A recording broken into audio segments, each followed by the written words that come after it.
Solamente pues este fue un día 29 de junio que es San Pedro y San Pablo, ¿no? Okay. Entonces se crea el presidio, se funda el presidio y aquí va, entonces yo creo que ese también es un momento clave que puede ser, porque se establece, el presidio se ubica entre lo que ahora está la Casa de la Cultura, ese cerro de la Casa de la Cultura, y llegaría más o menos a lo que ahora es el espacio de la universidad, lo que es rectoría, ¿no? Okay. Entonces como de norte, desde el sur hacia el norte, ¿no? Doctora, para que la sociedad sepa, estamos hablando de un presidio, pero ¿qué se le es un presidio? ¿Qué ¿no? es un presidio? Bueno, el presidio en este momento se debe entender no como una cárcel, ¿no? El presidio es un establecimiento militar, es un fuerte, ¿no? Y además tiene su antecedente en la península ibérica, que se establecieron varios presidios militares para la defensa en la época de la Reconquista, ¿no? Por eso ejemplo, muchas ciudades, por ejemplo, españolas se llaman Jerez de la Frontera, Vejer de la Frontera, porque estaban en el límite y ahí hay presidios militares. Como un tipo fuerte de los Estados Unidos, ¿no? Lo que son, por ejemplo, aquí los cuarteles militares. Algo pues así. Podría ser un antecedente, ¿no? En el presidio vive el capitán del presidio, viven los soldados presidiales con sus familias, y por eso digo que esa va a ser una de las otras fechas claves que hay que tener en cuenta, porque a los soldados presidiales se le va a dotar de tierra. Bueno, estaba estipulado que se le dotara de tierra, pues para que se quedaran ahí. Entonces, ese es otro momento clave, la fecha de 1741, como un segundo momento, ¿no? En los orígenes y antecedentes de lo que hoy es Hermosillo.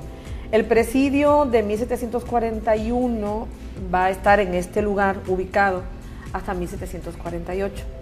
En 1748, con motivo de una visita que se hace a todas las provincias del noroeste y fundamentalmente a la provincia también de Sonora, por abuso, mayor control de efectividad, por ejemplo, de los presidios, qué pasaba con la población, por si estaba poblada o no poblada. Bueno, como consecuencia de esa visita, se propone y se establece que San Miguel de Orcasitas se funda San Miguel de Orcasitas el 29 de septiembre de 1748. Lo que conocemos como el pueblo. Sí, es San Miguel, ese es San Miguel de Orcasitas. Y esa va a ser la primera capital de la provincia de Sonora.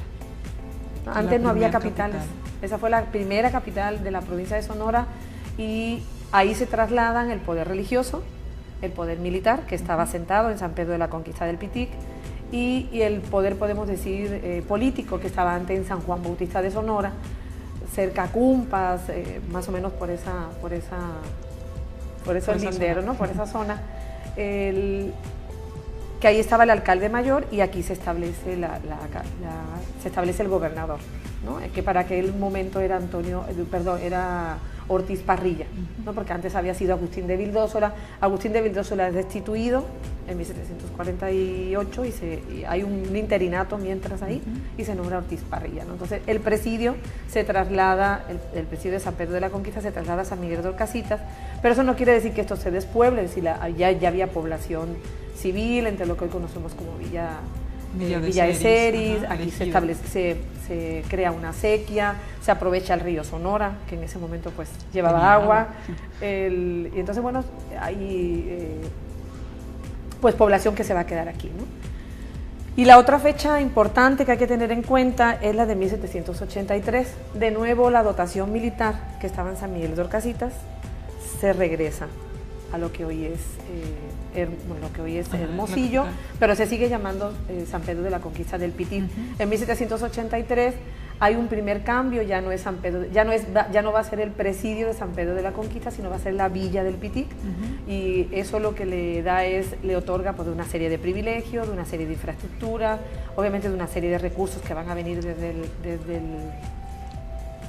el centro del virreinato. Ya para esta época está la Comandancia General de las Provincias Internas. La Intendencia de Arizpe es la que funge como capital de la Intendencia, es decir, hay como cambios administrativos, ¿no? Antes era la Gobernación de Sonora y Sinaloa, después la Comandancia, y por órdenes y por una mejor estructura y organización política, militar y administrativa se crean las Intendencias, y la capital se establece en Arizpe. Esto sigue siendo el establecimiento de un presidio, y se establece villa, ¿no? Villas del Pitic.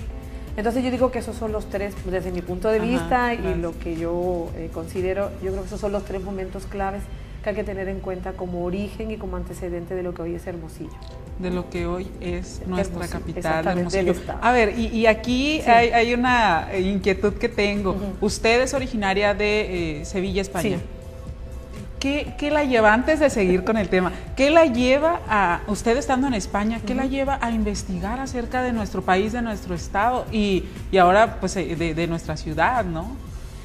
Bueno, pues el motivo, bueno, yo estudié en Sevilla en la facultad, estudié Geografía e Historia. Okay. Lo que tengo, en el tercer año tuve un excelente profesor de introducción a la historia de América, aunque mi intención era haber hecho historia del arte, pero este profesor así como que tuvo una impronta, ¿no? Entonces hice la especialidad en historia de América, en donde pues cursé pues muchas materias desde derecho indiano, historia del descubrimiento, y también, bueno, conforme te vas formando y vas conociendo materias, a mí me llamó mucho la atención cuando vas estudiando historia de América de la época moderna, la época contemporánea, me gustó más la época colonial.